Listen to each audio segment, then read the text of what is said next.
The microphone buzzed beneath my shaking fingers. I glanced across the sea of faces in the open courtyard, the golden edges of late June sunlight warming the side of my face. My mother sat in the crowd, jaw tight. I spotted my cousin Diego in his cheap blazer, arms crossed and smirking. The worn plastic chairs creaked as my classmates' families settled in to listen. I was valedictorian, the first in my family to attend any college, much less the Universidad Nacional. All term I had written my speech beside cracked cups of instant coffee, convinced that if I said it out loud somehow, I would begin to believe it myself. I'd barely finished the first paragraph before a cough, rough and exaggerated, cut me off. It was my uncle Tio Armando, fat and ruddy from his years hauling crates at the warehouse, who drew the attention. "Better hurry up," he called with a crooked smile, leaning back. "Someone needs to sweep up before the next shift starts." My ears burned. All laughter, not outright but sharp titters, filled the gaps between the concrete benches. I kept my face steady even as shame rose in my throat like acid. I pressed on. When I reached the part where I spoke about chasing truth, about my dream of becoming an investigative journalist, someone else shouted, "What truth, Mija?" My Aunt Conchita yelled, fanning herself with a program. "Mijita, you'll be home in no time. They don't pay for stories, not for poor girls."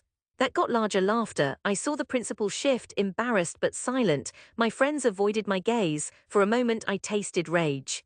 It was coppery, bitter, heating my skin, but I locked my jaw and finished the speech, voice trembling. There was no applause, only polite shuffling and the whir of my mother's camera as she snapped a photo with unsteady hands. Afterward, as we queued for refreshments, Diego caught up with me. He clapped my shoulder a little too hard. "So, Señorita Periodista, what's the plan now?" he asked. "Find corruption, expose the mayor." "You think you're better than us?" His breath smelled of cheap beer. I stared past him. I wanted to scream, to rail at the smallness, the limitations they tried to build around me. Instead, I nodded and squeezed the cup of watery punch so tightly it bent. That was 4 years ago. I moved to a crumbling room above an old bakery near the heart of Mexico City. The nights never fell silent, constant dog barks, the grumbling of garbage trucks, the shouts of street vendors calling out tamales and tortas at dawn. I filled notebooks with ideas, scribbled fragments of overheard conversations, stories half-formed and wild. I walked everywhere because the metro was so packed, and the bus fares stretched my pesos too thin. Each week, I submitted story pitches to local newspapers and websites. For every 10, maybe one person replied, always with the same hollow politeness. I got a job working nights answering calls for a taxi radio. Between panic and boredom, I jotted interview questions on napkins. Back home, my mother sent messages, jobs lost, my father's stubborn silence. Uncle Armando texted, "Found any scandals yet?" with a string of laughing emojis. Diego posted on Facebook about my big city dreams whenever things got too quiet. That summer, a woman vanished from my block. Everyone whispered she had crossed a line, spoken against a landlord, gotten involved in something she shouldn't. The police filed her case under runaway. I couldn't let it go. I visited her mother, who lived above a second-hand shoe shop. She let me flip through photo albums and spoke in a voice so soft I had to lean in close. I wrote the story until my wrists ached. The paper rejected it, calling it too speculative. Later, I saw the woman's face on a missing poster by the metro station, her eyes watching me as I hurried to work. Nights grew longer. Sometimes I argued with myself about going back to Tlalpan, to the small house with chicken wire on the windows and my uncle's laughter in the walls. Maybe I thought they were right. But each time a story got closer, like the morning the municipal workers beat a protester behind the cathedral and I photographed it, or when I found a corrupt building inspector's name buried in demolition reports, I remembered that rage, the feeling that something in me could outlast their doubts. 3 years passed. I published small pieces, a slum landlord scam, children left homeless when a charity folded. No one at home noticed except my mother, who pressed the pages into the hands of any neighbor who would listen, her voice low, almost apologetic. Even she finished each call by asking if I had found something stable. One November afternoon, I found myself on the edge of a story that would change everything. A tremor had torn open a collapsed building in Roma Norte, and the news was full of death counts and empty promises. On a whim, I returned to the wreck, walking past terrified residents clutching crates and stray cats. Among the rubble, an old woman wept, trying to clear a blocked alley with bare hands. I helped her. She told me there were families living without electricity and water, forgotten since the quake. I followed her into the ruins. The smell was thick, dust, mold, fear. Children in threadbare clothes watched cartoons on a battered tablet powered by a car battery. I spent nights interviewing them by candlelight, recording their stories until my phone battery died. I tracked down council complaints, visited City Hall, took photos of broken pipes and correspondence unread for months. No one wanted the story, too bleak, too accusatory. It won't sell, they said, but I kept asking and one morning found an editor willing to give me a single column space. Make it punch, she said. If you're wrong, you're gone. I wrote until my eyes dried out. I wrote as if my whole life depended on it. In a way, it did. The story ran on a Monday, buried between supermarket ads and crime reports. I barely saw it before work, my hands shaking as I opened the paper.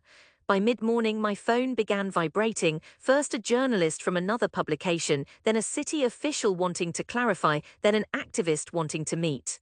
By nightfall, Tlalpan's local news ran grainy footage of the ruined neighborhood, with my name at the bottom of the screen. That night, I lay alone in my narrow bed, the city's neon glow leaking through the plastic curtains.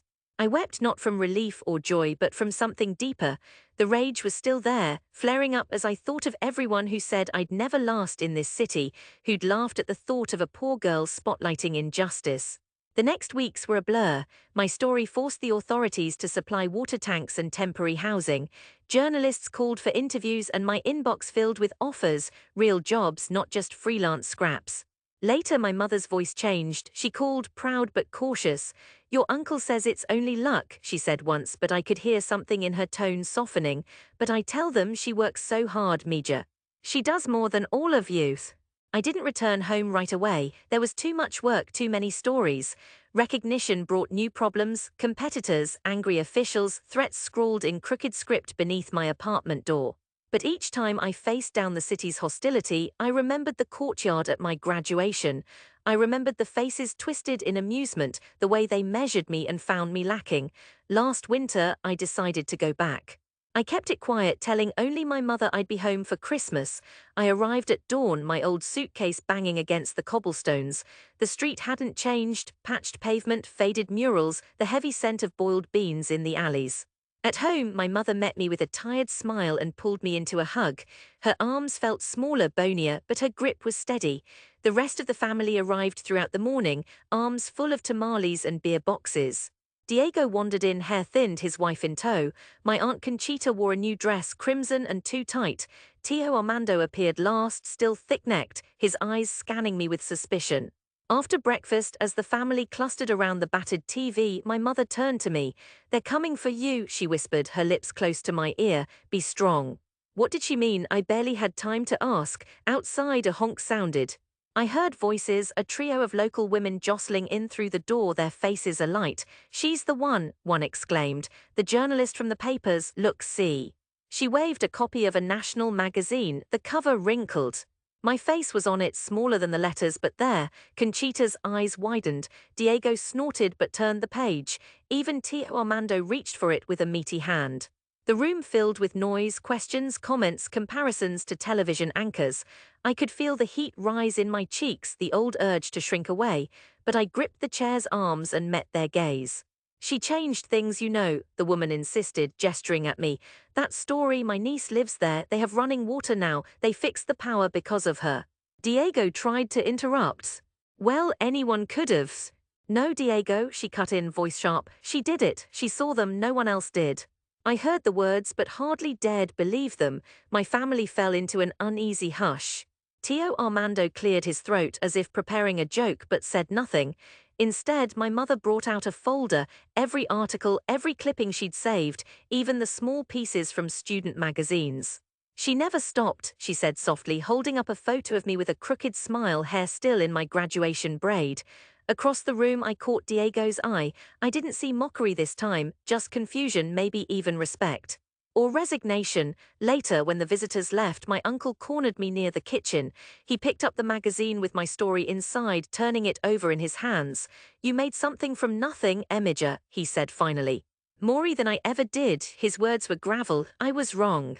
Rage flickered, old habit, but I forced myself to breathe to let it pass. I believed in something, I said, that's all.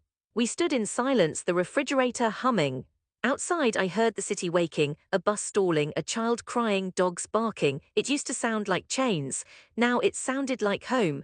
That night, as I sat beneath the cracked window with my mother, I realized I no longer needed their permission to belong.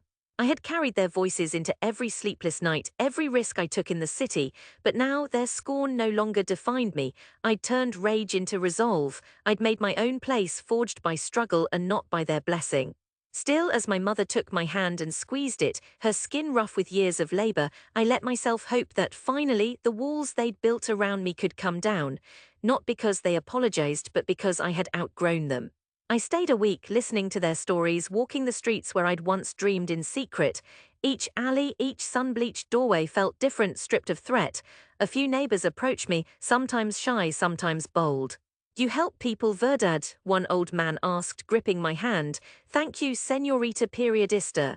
On the last morning, as I packed to leave, my mother pressed a note into my hand, an article clipped from La Jornada with my byline bold at the top. "No matter what they say, Mija," she whispered, "you did this, you." I hugged her tighter than I had in years. On the long ride back through the city's stitched-together neighborhoods, I watched the skyline shift, grey towers, gardens clinging to rooftops, children playing on cement courts. The rage was gone now. In its place stood something quieter, not forgiveness but certainty, one I had earned story by story in the noise and chaos of the city I had chosen, and which at last chose me back.